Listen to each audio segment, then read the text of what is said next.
ये देखें, ये कार की हेडलाइट्स कितनी गंदी हैं।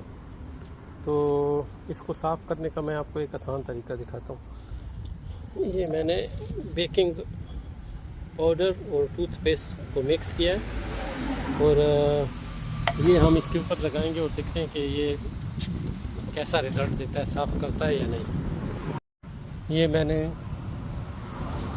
इस पर अप्लाई कर लिया है और इसे अच्छी तरह साफ़ कर दिया है। अब देखेंगे कि रिज़ल्ट कैसे है।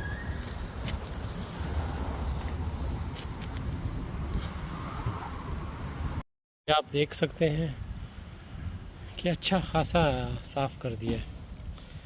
तो अगर आप चाहते हैं कि आप अपने ये यहाँ यूरोप में तकरीबन 40 से 80 यूरो लेते हैं इसे साफ़ करने के, तो आप ये टूथपेस्ट और बेकिंग सोडा का फार्मूला जो है वो इस पर अप्लाई कर सकते हैं।